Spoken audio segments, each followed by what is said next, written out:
So if I think I'm understanding the questions about will there actually be able to have emergency access on the bridge?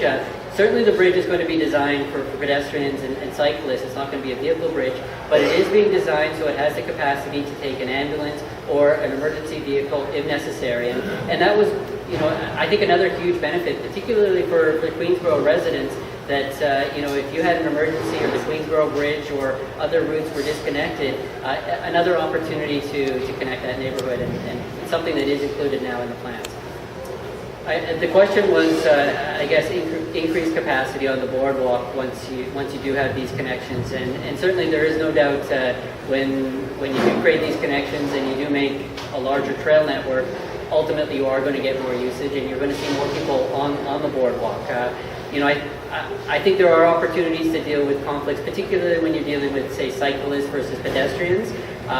In terms of the boardwalk being able to handle excess pedestrian capacity, I think there is significant capacity to handle that, but there may be a situation where the city does need to put some work to make sure that different uses aren't conflicting each other. Yeah, so the question was relating to, I believe, the development proposal in front of the Inn at the Quay.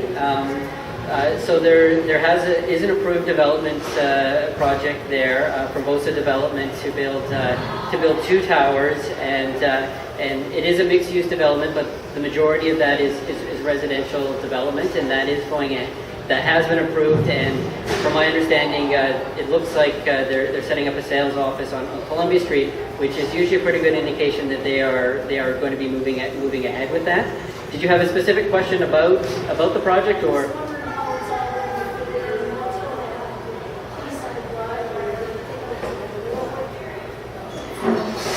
I don't think it's going to have an impact on the railway track or the road. There is planned to be a significant improvement on the McGuinness overpass that will actually connect the McGuinness overpass directly to the river market. Instead of, right now, if you're going down the McGuinness overpass, you actually get shut off in the wrong direction if you're heading towards the river market. So that is a plus.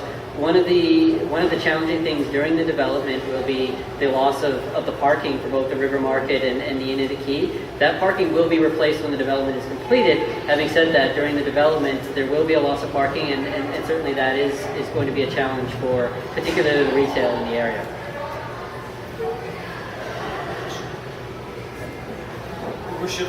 So the question was just regarding just some of the more basic infrastructure along mainly the boardwalk. Is that? Yes. The area, things like lamp standards and painting and regular maintenance, and certainly it is in the city's capital plan to have regular maintenance along the boardwalk.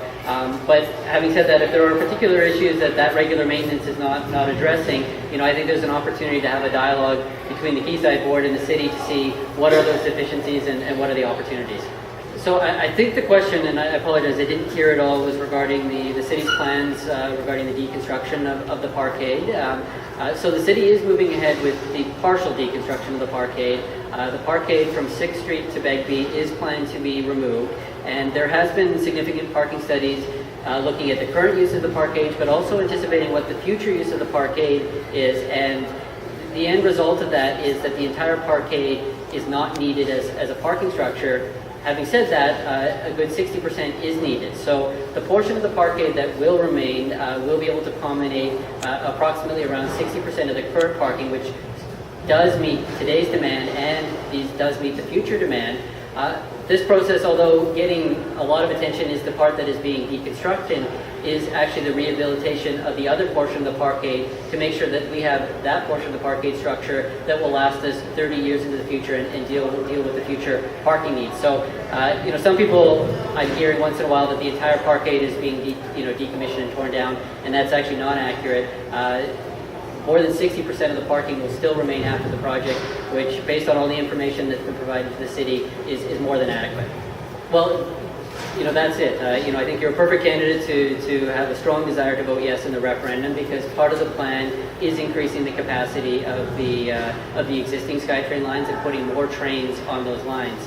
Many people see the fact that a lot of the SkyTrains are full and think that the line is full.